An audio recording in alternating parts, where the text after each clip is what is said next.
আসসালামু আলাইকুম প্রিয় বিক্রমী বন্ধুরা, রিমন অ্যাগ্রো নার্সারি থেকে আমি রিমন। আপনারা অনেকেই জানতে চান কিভাবে আমরা কাঁঠাল গাছে জোড় কলম করতে পারি বা জোড় কলম পদ্ধতিটা আপনারা দেখতে চান। তার জন্য নিয়ে আসলাম আজকে কাঁঠালের এই জোড় কলম পদ্ধতি। এই জোড় কলম পদ্ধতির মাধ্যমে আপনারা কাঁঠালের লোকাল জাত থেকে কিন্তু উন্নত জাতে রূপান্তর করতে পারবেন। পুরো ভিডিওটা দেখবেন। আমার পেছনে দেখতে পাচ্ছেন এটা হচ্ছে 12 মাসি ভিয়েতনামি পিঙ্ক কাঁঠাল। এই গাছটিতে আমরা আজকে জোড় কলম পদ্ধতিতে কাঁঠাল গাছের এই কলম পদ্ধতিটা রূপান্তর করব। এই জোড় কলম করতে আপনাদের বেশ কিছু জিনিসের প্রয়োজন হতে পারে, যেমন এখানে গাছ কাটার জন্য ধারালো কোনো কিছু, যেমন আমি এখানে নিয়েছি একটা এন্টি কাটারের ব্লেড, এবং লাগবে হচ্ছে পলি, এরকম পলি যেটা দিয়ে আপনি গাছ বাঁধবেন, এবং অবশ্যই একটা লোকাল জাতীয় কাঁঠালের গাছ এরকম চারা, এবং অবশ্যই একটা উন্নত হাইব্রিড জাতের আপনার মাতৃ গাছ। তো আমার পেছনে দেখতে পাচ্ছেন যে সব কিছুই আলহামদুলিল্লাহ অ্যারেঞ্জ করা আছে। আমি এটা দিয়ে এখন কিভাবে আপনারা এই কলমটা করবেন সেটা দেখাবো। প্রথমে আপনার এই যে গাছটা যেটা আছে এটার উপরের অংশ কেটে নিতে হবে। এটার উপরের অংশ এই যে কেটে নিতে হবে, যেটা আপনারা এইভাবে কেটে নেবেন। হ্যাঁ, এভাবে দেখেন কেটে নেবেন, ঠিক আছে।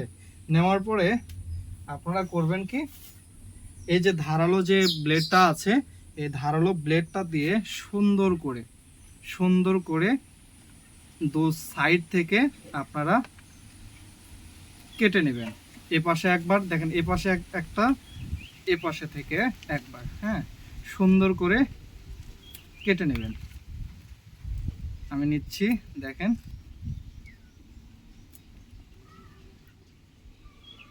উপরের আগাটাকে সুন্দর করে সমান করে দিতে হবে।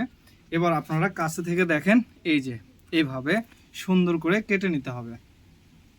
আশা করি বুঝতে পেরেছেন। এবং এই যে মাতৃ গাছের এরকম যেখানে কলম আছে, মানে কলম করবেন সেখানে থেকে নিচে কিন্তু ধারালো কিছু দিয়ে অবশ্যই সাবধানে চামড়াটা ছিলে নিতে হবে। দেখেন, দেখতে পাচ্ছেন আমি কিন্তু এইখানে চামড়াটা ছিলে নিয়েছি, এবং আমার যেটা দিয়ে হচ্ছে আমি লোকাল জাত দিয়ে আমি গ্রাফটিংটা করব সেটাও কিন্তু ছিলে নিয়েছি। তো আলহামদুলিল্লাহ, এখন আমি এটা কিন্তু ওইটার সাথে জয়েন করে দেব। হ্যাঁ, ওইটার সাথে জয়েন করে দিব। এই যে দেখতে পাচ্ছেন আমি এই যে লোকাল জাতটা হাইব্রিড কাঁঠালের সাথে জয়েন করে দিচ্ছি। এখানে হালকা একটু উঁচু নিচু আছে, যার কারণে গাছটা কিন্তু সঠিকভাবে আপনার জয়েন পর্যন্ত যাচ্ছে না। এই ক্ষেত্রে আপনারা করতে পারেন কি, ছোট্ট কিছু একটা দিয়ে গাছটার হাইট একটু বাড়াই নিতে পারেন। আমি নিচে একটু কিছু দিলাম, দিয়ে গাছটার হাইট সমান বা লেভেল করে দিলাম, যেন হচ্ছে গাছটা সেই কাটিং পর্যন্ত পৌঁছে যেতে পারে। এবং সাবধানের সাথে আমি জয়েন্টটা জোড়া লাগানোর চেষ্টা করব। এখানে আপনারা দেখতে পাচ্ছেন আমি গাছটা জোড়া লাগাচ্ছি, এবং আপনারাও এভাবে জোড়া লাগাবেন। হ্যাঁ, এই যে দেখেন আমি কিন্তু খুব সাবধানের সাথে এখানে কিন্তু জোড়া লাগাচ্ছি। হ্যাঁ, এই যে দেখেন, শক্ত করে বেঁধে দেওয়ার চেষ্টা করবেন, যতটুকু সম্ভব হয় ততটুকুই শক্ত করে বেঁধে দেওয়ার চেষ্টা করবেন। আমি এটাই চেষ্টা করতেছি যেন শক্ত করে এখানে বাঁধনটা পড়ে, এবং পলিটা একটু নরম হয়ে গেছে। আমি তারপরেও চেষ্টা করতেছি এখানে বাঁধার বিষয়টা যেন শক্ত করে আমি বাঁধতে পারি।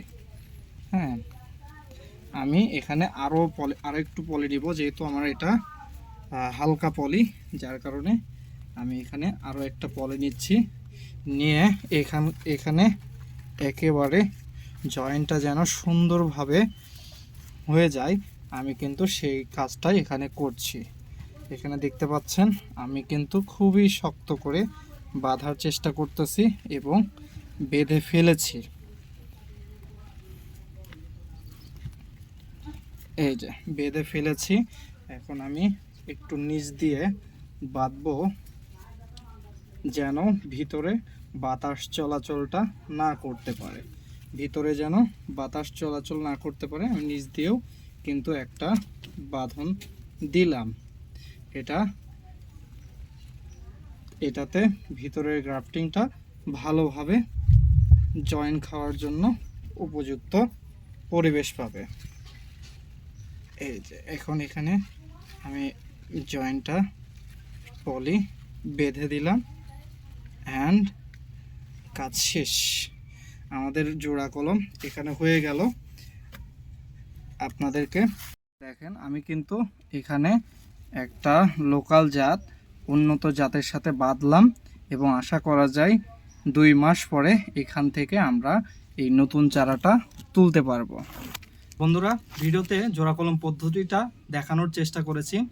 আশা রাখছি ভবিষ্যতে আপনারা কখনো একটা লোকাল কাঁঠাল থেকে যদি হাইব্রিড বা উন্নত কাঁঠাল চারায় রূপান্তর করতে চান, এই পদ্ধতিটা অবলম্বন করে সেই চারায় রূপান্তর করতে পারবেন।